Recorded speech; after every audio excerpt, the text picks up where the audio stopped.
आइए दोस्तों, आज हम लोग जानेंगे झारखंड की भौगोलिक अवस्थिति एवं भौतिक संरचना के बारे में। आशा करता हूं कि पीछे के वीडियो आप लोग देखे होंगे, जिसमें जितनी जानकारी हो सके दी गई है। पीछे 3 चैप्टर बताया गया है, जिसका भाग 1 अभी तक कंप्लीट हुआ है, भाग 2 उसका बाकी है। लेकिन आज का जो वीडियो है, इसमें संपूर्ण झारखंड की भौगोलिक अवस्थिति और भौतिक संरचना को बताया जाएगा, जिसमें भौगोलिक अवस्थिति के साथ साथ आंतरिक भूगर्भिक संरचना और क्षेत्रीय बनावट के बारे में भी जानकारी दी जाएगी। देखते हैं आज के चैप्टर में हमें क्या देखने को मिलता है। झारखंड की भौगोलिक अवस्थिति जानते हैं। झारखंड 15 नवंबर 2000 ईस्वी को संयुक्त बिहार के 18 जिले को मिलाकर झारखंड राज्य का गठन किया गया। वर्तमान के झारखंड राज्य में 24 जिले हैं, जिसका विस्तार उत्तरी गोलार्ध 21 डिग्री 58 मिनट से 25 डिग्री 18 मिनट उत्तरी अक्षांश के बीच स्थित है, जबकि झारखंड का देशांतरीय विस्तार 83 डिग्री 22 मिनट पूर्व से 87 डिग्री 57 मिनट उत्तरी अक्षांश के पूर्व बसा हुआ है। अगर हम बात करें अपने झारखंड की, तो एक ग्लोब लेते हैं। ग्लोब में एक इक्वेटर लेते हैं, वो मध्य रेखा जिसे कहते हैं। ये हमारा नॉर्थ हो गया, ये साउथ हो गया। अगर आप बात करें तो कितनी डिग्री बताई गई है, 21 डिग्री 58 मिनट से 21 डिग्री 58 मिनट से 25 डिग्री 18 मिनट उत्तर। अभी इधर से उत्तर जाएंगे हम लोग, 21 डिग्री ये 0 डिग्री है, और हम लोग आगे बढ़ेंगे तो 21 डिग्री 58 मिनट से 25 डिग्री 18 मिनट तक है। जबकि पूर्वी विस्तार की बात करें, पूर्व की ओर अक्षांशीय विस्तार की बात करें तो 83 डिग्री 22 मिनट से 83 डिग्री 22 मिनट से लेकर और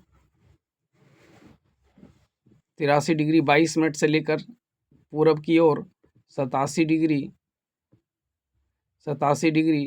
57 मिनट तक ये हमारा देशांतरीय विस्तार है। अगर हम यहाँ से यहाँ तक का देखें तो इसका कुल क्षेत्रफल है 79,714 किलोमीटर। कुल क्षेत्रफल है 79,714 वर्ग किलोमीटर। अगर हम इसका शहरी क्षेत्र की बात करें या ग्रामीण क्षेत्र की बात करें तो शहरी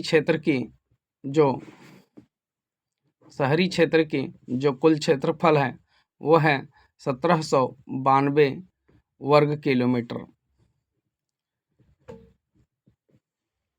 अगर हम बात करें इसके ग्रामीण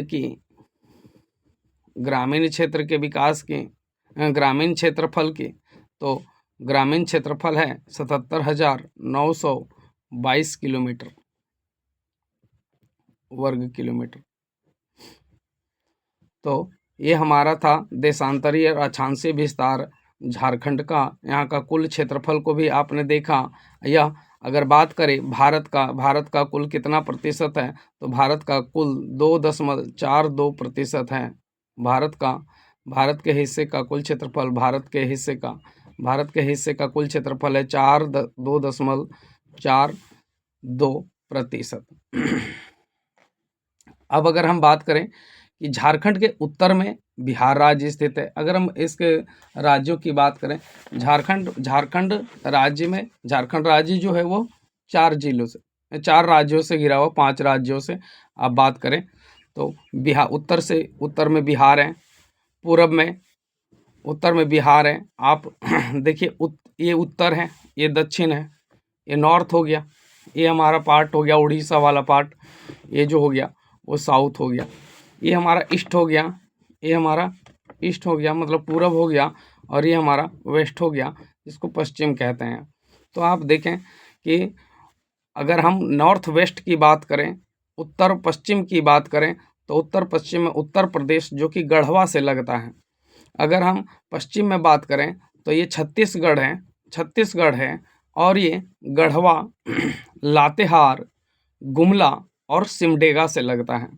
फिर अगर हम बात करें उत्तर की ओर तो उत्तर में 10 जिले हैं जो बिहार से लगते हैं, जैसे आप गढ़वा, पलामू, चतरा, हजारीबाग, कोडरमा, गिरिडीह, देवघर, दुमका, गोड्डा और साहेबगंज। ये सारे जो जिले हैं, 10 जिले हैं, ये 10 जिले बिहार से लगते हैं उत्तर दिशा की ओर से। पश्चिम बंगाल की ओर बात करें तो पश्चिम बंगाल से सटा हुआ हमारा जिला कौन कौन सा है, तो आप देखिए पश्चिम बंगाल से सटा हुआ जिला हमारा है साहेबगंज, पाकुड़, दुमका, जामताड़ा, धनबाद, बोकारो, रामगढ़, रांची, सरायकेला और पूर्वी सिंहभूम। ये पश्चिम बंगाल से लगे हुए जिले हैं। देखते हैं दक्षिण की ओर से कौन कौन से जिले। दक्षिण की ओर से ओडिशा से लगने वाले जिले कौन कौन है? पूर्वी सिंहभूम है, पश्चिमी सिंहभूम है और सिमडेगा है। ये 3 जो हैं वो ओडिशा से लगते हैं। तो ये था हमारा क्या, तो झारखंड की बनावट, उसकी चौहद्दी, उत्तर में बिहार, दक्षिण में ओडिशा, पूरब में पश्चिम बंगाल और पश्चिम में छत्तीसगढ़, उत्तर पश्चिम में उत्तर प्रदेश। ये हमारे राज्य के बारे में जानकारी थी, कुछ विशेष जानकारी, आवश्यक जानकारी। आगे देखते हैं। आज आगे का टॉपिक है झारखंड की भूगर्भिक संरचना। झारखंड की भूगर्भिक संरचना। झारखंड की भूगर्भिक संरचना में हम देखें तो झारखंड की भूगर्भिक संरचना काफ़ी जटिल है। यहाँ की प्रारंभिक काल से लेकर चतुर्थक काल तक अनेक भूगर्भिक हलचलें एवं परिवर्तन देखने को मिले हैं।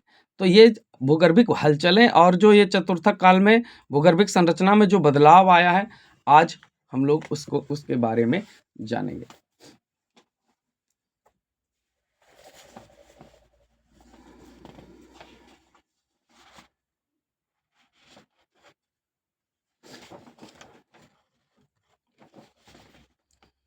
चलिए दोस्तों देखते हैं।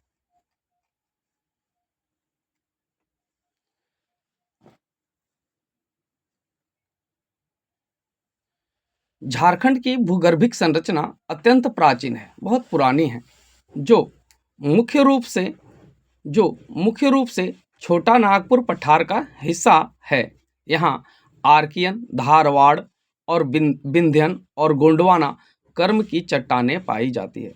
यहाँ पर 4 प्रकार की चट्टानें पाई जाती है, आर्कियन, धारवाड़, विंध्यन और गोंडवाना, जिनमें ग्रेनाइट नीस जिसको आर्कियन भी कहते हैं, धात्विक खनिज जिसको धारवाड़ कहते हैं, चूना पत्थर जिसको विंध्यन कहते हैं और कोयला जिसको गोंडवाना, जहाँ पर कोयला अधिक मात्रा में मिलता है उसको गोंडवाना उस भूमि को कहा जाता है, चूना पत्थर वाले को विंध्यन कहा जाता है, धात्विक खनिज को धारवाड़ कहा जाता है और ग्रेनाइट नीस को आर्कियन कहा जाता है।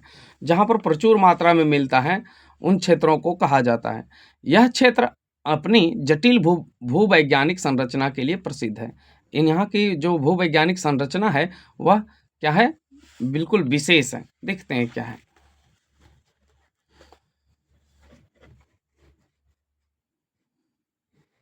मुख्य विशेषताएं क्या है तो देखते हैं। आर्कियन का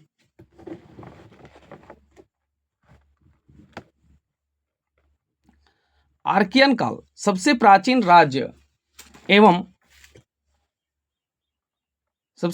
राज्य का लगभग 85% से अधिक हिस्सा इसी काल की चट्टानों ग्रेनाइट नीस से बना हुआ है, जो राज्य के लगभग सभी हिस्सों में पाई जाती है। आर्कियन काल की जो ये ग्रेनाइट नीस से बनी हुई चट्टानें हैं वो सबसे प्राचीन है। यह पूरे झारखंड में पाया जाता है, लगभग 85% क्षेत्र में। धारवाड़ कर्म की बात करते हैं। धारवाड़ कर्म की बात करते हैं तो धारवाड़ कर्म में धात्विक खनिजों का भंडार कहाँ है? यह चट्टानें मुख्य रूप से कोल्हान, पूर्वी सिंहभूम, पश्चिमी सिंहभूम, सरायकेला, खरसावां में है। यहाँ धात्विक खनिजों लोहा, तांबा, यूरेनियम, सोना, इन सभी का जमाव है। कहाँ पर भाई? पूर्वी सिंहभूम, पश्चिमी सिंहभूम, सरायकेला और खरसावां। यहाँ धात्विक खनिज है क्या क्या? लोहा, तांबा, यूरेनियम और सोना। आगे देखते हैं।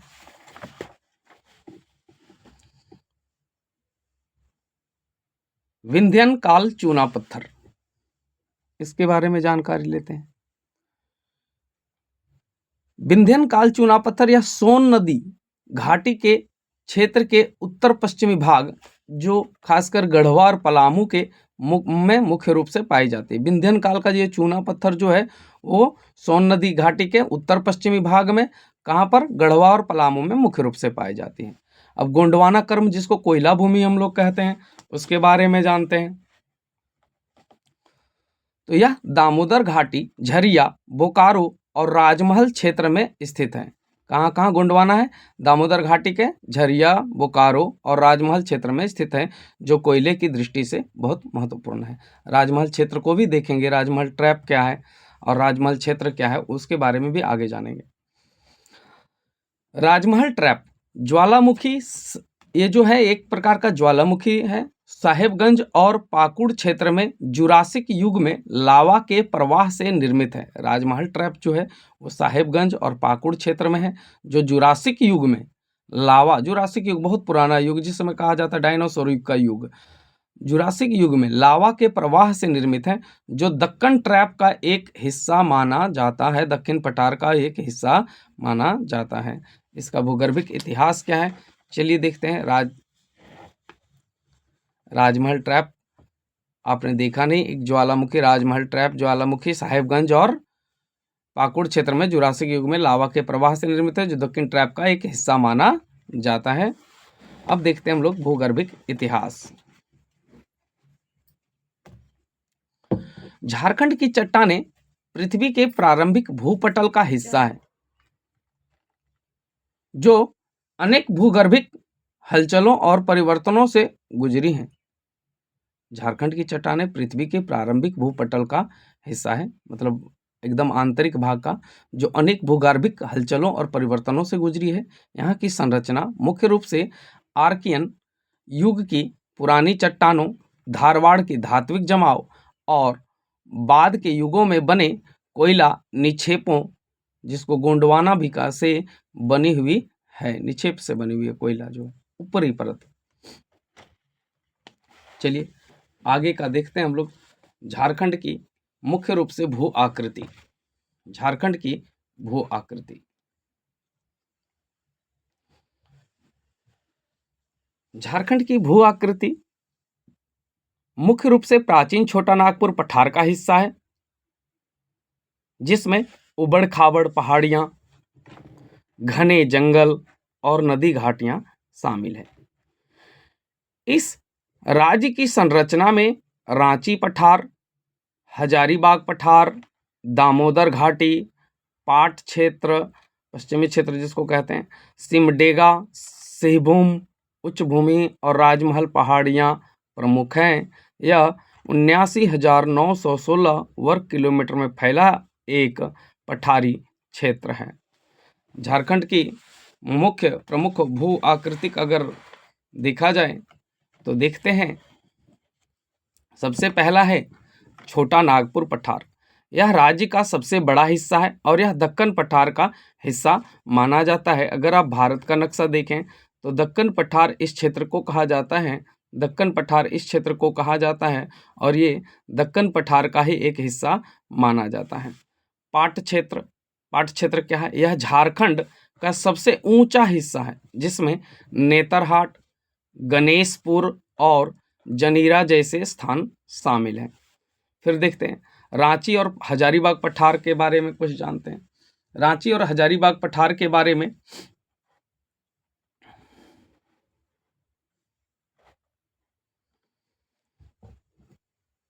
ये पठार यहाँ के भू मुख्य भू आकृतिक है जो आपस में दामोदर नदी द्वारा विभाजित होता है। हजारीबाग और रांची को विभाजित कौन करती है? दामोदर नदी करती है।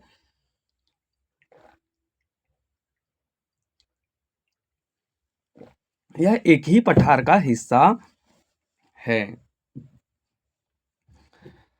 आगे देखते हैं राजमहल पहाड़ियां। राजमहल पहाड़ियां राज्य के उत्तर पूर्वी भाग में स्थित है। राज्य के उत्तर पूर्वी भाग में कौन कौन सा राज्य है? राज्य के उत्तर पूर्वी भाग में भाई कौन कौन से जिले हैं हमारे भारत के उत्तर पूर्वी भाग में?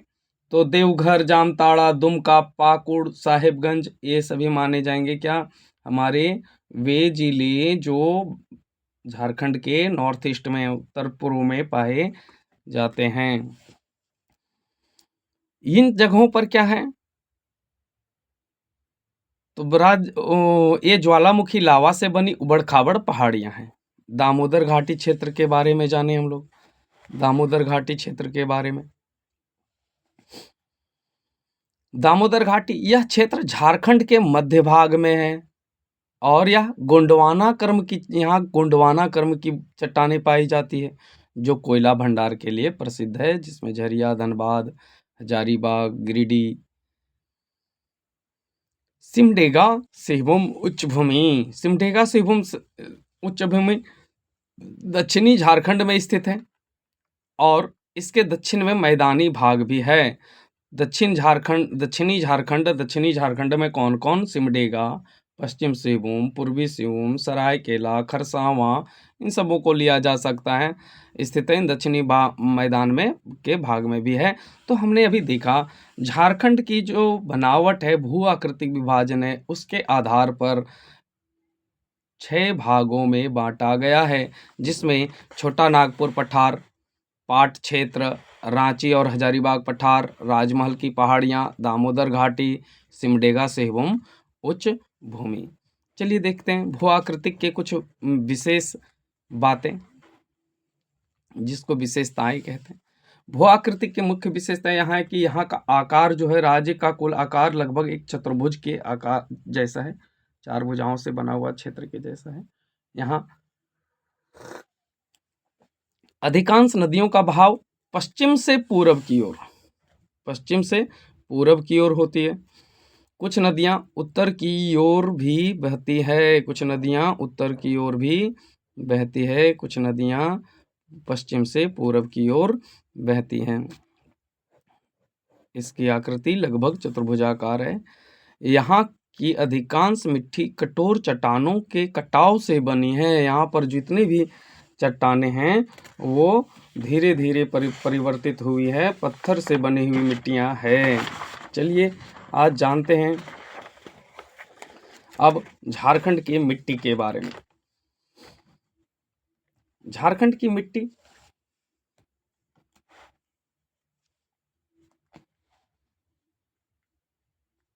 कैसी है? झारखंड की मिट्टी तो चट्टानों की टूट फाट और उनकी भौतिक एवं रासायनिक परिवर्तन के फलस्वरूप जो अवशेष एक अलग रूप ग्रहण करता है, वह अवशेष ही मिट्टी कहलाता है।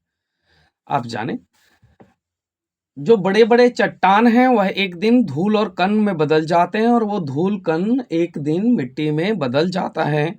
अब इसकी भौतिक और रासायनिक परिवर्तन क्या है? तो उसमें जो मिट्टी में पहले वर्षा के कारण या फिर हवा के कारण जो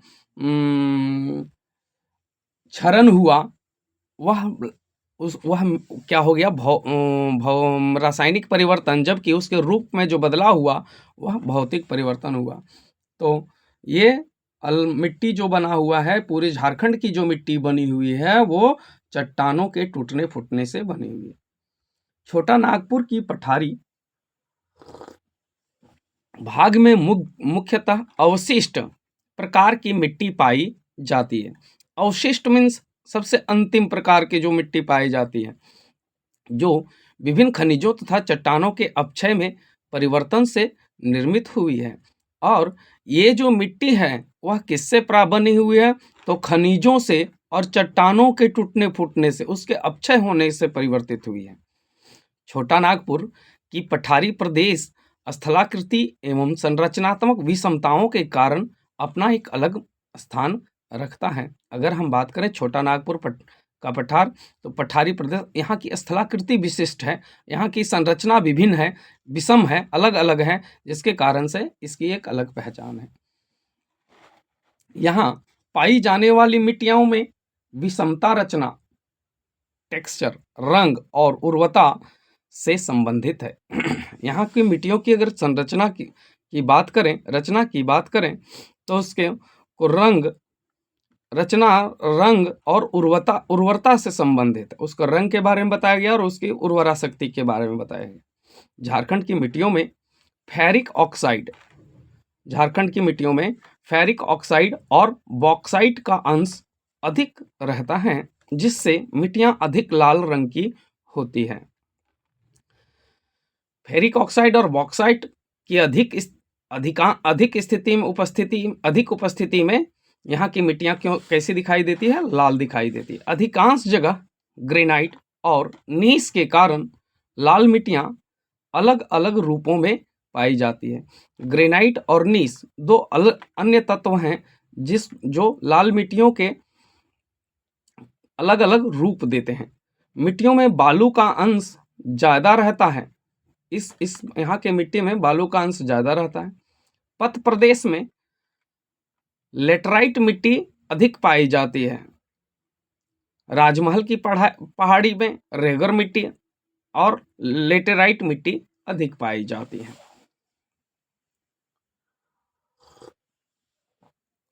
आगे देखते हैं।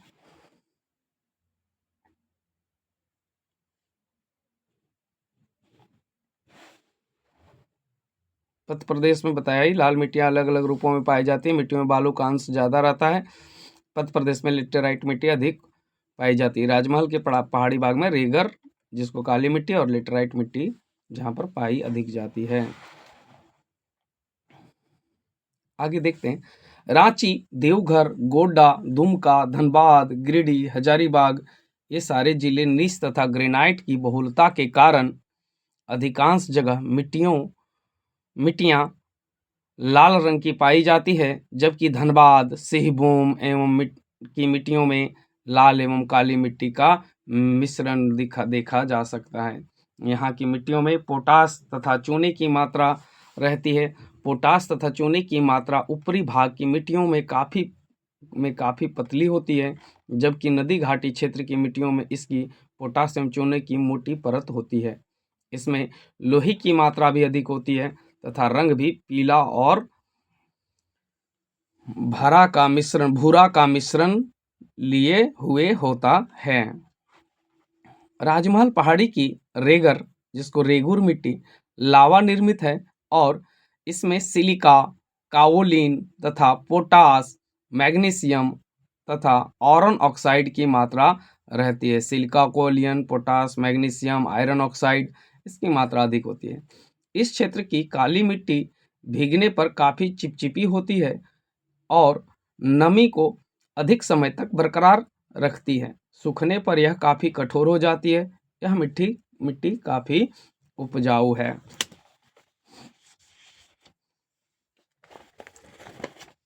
चलिए देख लेते हैं अब लाल मिट्टी कहाँ पाई जाती है, काली मिट्टी कहाँ पाई जाती है। झारखंड में 6 प्रकार की मिट्टी पाई जाती है। मुख्य रूप से झारखंड में 6 प्रकार की मिट्टी पाई जाती है। ये चित्र के माध्यम से बताया गया है कि कौन कौन सी मिट्टी कहाँ पाई जाती है। तो ये जो आप विस्तृत क्षेत्र देख रहे हैं, ये लाल मिट्टी क्षेत्र को दर्शा रहा है, और ये जो आप सीधी रेखा देख रहे हैं, उत्तर से दक्षिण की ओर की रेखा देख रहे हैं, यह काली मिट्टी को दिखा रहा है। ये जो आप देख रहे हैं, ये क्षेत्र पश्चिम बंगाल से सटा हुआ क्षेत्र, ये जो है ये बलुआ मिट्टी यहाँ पर पाई जाती है। अगर हम बात करें तो छत्तीसगढ़ से लगे हुए क्षेत्र में लेटराइट मृदा पाई जाती है, जबकि गंगा नदी के तट को देखा जाए, ये उत्तर बिहार की ओर देखा जाए, तो यहाँ पर कैसी मिट्टी पाई जाती है? जलोढ़ मिट्टी पाई जाती है। ये सारी नदियों से बने हुए हैं, इसीलिए यहाँ पर ये जलोढ़ मिट्टी पाई जाती है। जलोढ़ मिट्टी का कुछ अंश यहाँ भी दिया हुआ है। तो ये है मिट्टियों की बनावट। ये तो हम लोगों ने आकृति पर देखा कि झारखंड की मृदा उत्तर किससे लगती है, बिहार से लगती है। देखो बिहार से लगने वाली सभी जिलों में लगभग कौन सी मिट्टी मृदा पाई जाती है, तो जलोढ़ मृदा पाई जाती है। अगर मध्यवर्ती जिले की बात करें, सभी मध्यवर्ती जिलों में लगभग बाकी सभी जिलों में जो है वो हमारा लाल मिट्टी पाई जाती है। तो मुख्य रूप से कहा जाता है कि लाल मिट्टी 90% क्षेत्र में पाया जाता है। देखते हैं क्या है इसमें। लाल मिट्टी कहाँ पाई जाती है? 6 मिट्टी है भाई झारखंड की प्रमुख। पहली है लाल, दूसरी काली, तीसरी लेटराइट, चौथी अब्रक मूलक मिट्टी और रेतीली, फिर जलोढ़ मिट्टी। देखते हैं लाल मिट्टी क्या है। झारखंड के अधिकांश क्षेत्रों में लाल मिट्टी पाई जाती है। यह राज्य के सर्व प्रमुख मिट्टी है। छोटा नागपुर के लगभग 90% क्षेत्र में यह मिट्टी पाई जाती है। यह नीस एवं ग्रेनाइट चट्टानों के अवशेष से बनी हुई है, इसलिए यह कम उपजाऊ होती है। लाल मिट्टी में उपजाऊ शक्ति कम होती है।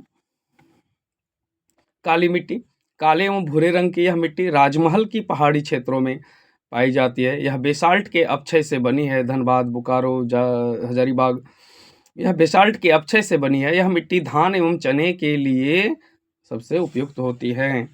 किसके लिए? तो धान और चने के लिए। लेटराइट मिट्टी देखते हैं। यह गहरे लाल रंग की मिट्टी है। इसमें बहुत कंकड़ होते हैं। रांची के पश्चिमी क्षेत्र, पलामू के दक्षिणी क्षेत्र, संथाल परगना के पूर्वी राजमहल के क्षेत्र, सिंहभूम के बालभूम के दक्षिणी पूर्वी क्षेत्र में ऐसी मिट्टी पाई जाती है। यह मिट्टी कृषि की दृष्टि से उपयुक्त नहीं होती है, क्योंकि यह मिट्टी की उर्वरता अति निम्न होती है। अब देखते हैं अब्रक मूलक मिट्टी। ये अब्रक मूलक मिट्टी कहाँ कहाँ पाया जाता है, ये विशेष रखने वाली बात है। अब्रक के खानों से अपक्षय के कारण, अब्रक का जो खान है उसके अपक्षय के कारण उसके समीप जो क्षेत्र में मिट्टी पाई जाती है, उसी को अब्रक मूलक मिट्टी कहा गया है। इसका रंग हल्का गुलाबी होता है। यह कोडरमा, मांडू, बड़का गांव, झुमरी तिलैया आदि क्षेत्रों में ऐसी मिट्टी पाई जाती है। रेतीली मिट्टी कहाँ है भाई? इस तरह की मिट्टी का रंग लाल एवं पीले का मिश्रण होता है। हजारीबाग के पूर्व एवं धनबाद में ऐसी ही मिट्टी पाई जाती है। ऐसी मिट्टी मोटे अनाजों की खेती के लिए बहुत उपयुक्त होती है। मोटे अनाजों के लिए अंतिम जो हमारा है भाई, वो है जलोढ़ मृदा।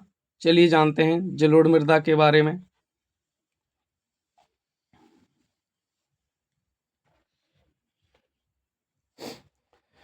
यह झारखंड में पाई जाने वाली मिट्टियों में सबसे नवीन मिट्टी है, सबसे नई मिट्टी है। राज्य के जलोढ़ मिट्टी के दोनों प्रकार भांगर, जिसको पुरातन जलोढ़, और खादर, नवीन जलोढ़ कहते हैं। पुरानी मिट्टी को भांगर और नवीन मिट्टी को खादर कहते हैं। इस तरह की मिट्टी राज्य के उत्तरी